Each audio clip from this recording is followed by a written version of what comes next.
சாயிராம். ஸ்ரீ சாயை பணிக அனைவருக்கும் சாந்தி நிலவட்டும். நல்லதே செய்வோம், நல்லதே நடக்கும். சாயிராம். இன்னைக்கு மகாபாரதம் பகுதி 14. பெற்ற மகனை பார்த்து உள்ளம் பூரித்த அதே வேளையில் குந்திக்கு பயமும் வந்துவிட்டது. ஐயோ, தந்தையாருக்கு இது தெரிந்தால் என்ன ஆகும்? குடும்பமானம் காற்றில் பறக்குமே. சூரியனுக்கு இந்த பிள்ளையை பெற்றேன் என்றாலும் கூட கன்னியாக இருந்து கொண்டே காமலிலே நடத்தினாயடி கள்ளி என்று தகப்பனார் திட்டுவார். ஊரார் என்ன சொல்வார்கள்? அட காமாந்தகாரி, மன அடக்கம் இல்லாத நீயா எங்கள் இளவரசி என்று வசைப்பாடுவார்களே. ஓ, என்ன செய்வது? அப்போது அவளது அந்தரங்கத் தோழி வந்தாள். நடந்த விஷயங்கள் அனைத்தும் அவளுக்கு தெரியும். அவளிடம், என் அன்பு தோழியே, பெண்கள் இரகசியங்களை புதைக்க தெரியாதவர்கள் என்பார்கள். ஆனால் நீ அப்படிப்பட்டவள் அல்ல. என் நிலத்தை மட்டுமே நாடுபவள். இந்த அந்தரங்கத்தை வெளியே சொல்ல மாட்டாய் என நான் அறிவேன். நான் மீண்டும் கன்னியாகிவிட்டேன்.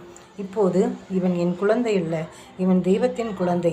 இவனை இதோ இந்த பாகீரதி ஆற்றில் விட்டுவிடு. ஒரு பெட்டிக்குள் வைத்து விட்டால் ஆபத்தன்றி தப்புவான். யாராவது இவனை காப்பாற்றி விடுவார்கள் என நம்புகிறேன் என்றாள். தோழி குந்தியின் நிலையை புரிந்து கொண்டாள். இளவரசி, விளையாட்டு வினையாகிவிட்டதை நானும் உணர்வேன். உன் நிலையில் நான் இருந்தாலும் இதையேதான் செய்திருப்பேன். என் உயிர் உள்ளவரை இந்த ரகசியம் வெளியே வராது.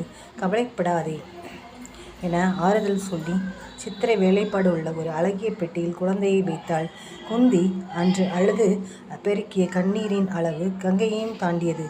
அந்த அழகு மகனை அவள் கங்காதேவியிடம் தாரை வார்த்தாள். புனித கங்கா மாதா அந்த பெட்டியை மிக பத்திரமாக சுமந்து சென்றாள். ஏனெனில் பெட்டிக்குள் இருப்பவன் சூரியமைந்தன். இந்த தேச மக்கள் சுபிட்சமாக வாழ கேட்டதையெல்லாம் கொடுக்கும் வள்ளலாக போகிறவன்.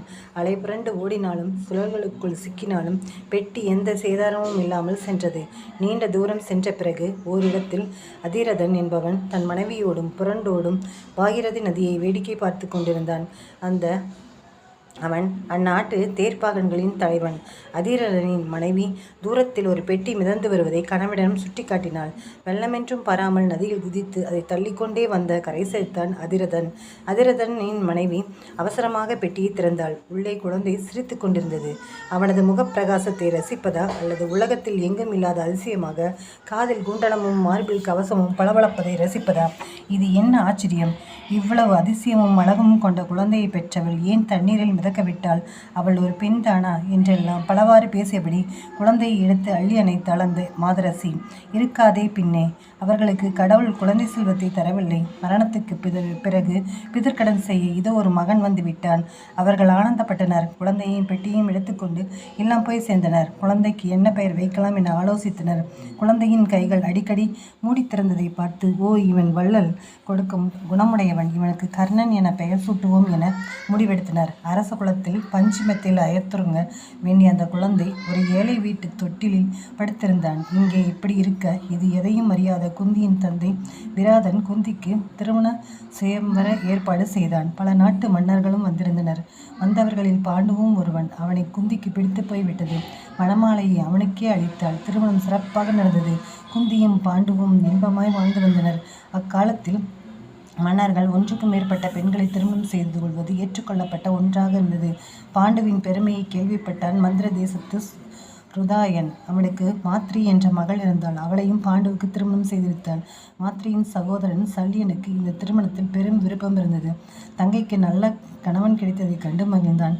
இந்த ஆண் வர்க்கம் இருக்கிறதே, அதனிடம் ஒரு பலவீனம் உண்டு. பெண்கள் முன்னால் தங்கள் வீரத்தை காட்ட வேண்டும் என்றால் விழுந்து விழுந்து காட்டுவார்கள். கிருதயுகம் முதல் கலியுகம் வரை இது இருக்கத்தான் செய்கிறது. பாண்டு மட்டும் இதற்கு விதிவிலக்கா என்ன? புது மனைவியர் இருவரையும் அழைத்து கொண்டு அவன் காட்டுக்குள் போனான். மனைவிகளை அருகில் வைத்து கொண்டு, இதோ பார் புலி, அதை கொள்கிறேன் என்று சொல்லி அம்பெய்து புலியை கொன்றான். யானைகளை பிடித்தான், சிங்கங்களை அழித்தான். யாளிகள் என்ற இனம் அக்காலத்தில் இருந்தது. சிங்கமுகமும் தும்பிக்கையும் கொண்ட இந்த அதிசய மிருகங்களை கொன்றான். இதையெல்லாம் பார்த்த புது மனைவியர் தங்கள் கணவனின் வீரம் கண்டு அகமகிழ்ந்தனர். ஓரிடத்தில் 2 மான்கள் கொஞ்சி விளையாடி கொண்டிருந்தன. குந்தி, மாத்ரி, பாருங்கள், அந்த மான்களை இங்கிருந்தே அடிக்கிறேன் என்றான். தூரத்தில் அந்த 2 மான்களும் தங்களுக்கு யமனாக வரும் அம்பை பற்றி அறியாமல் இன்ப சுகத்தில் மூழ்கியிருந்தன.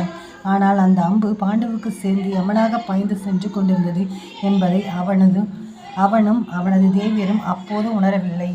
ஜெய் சாய்ராம். சாயப்பாவின் திருவடிகளே சரணம். நாளைக்கு என்னன்னு பார்ப்போமா?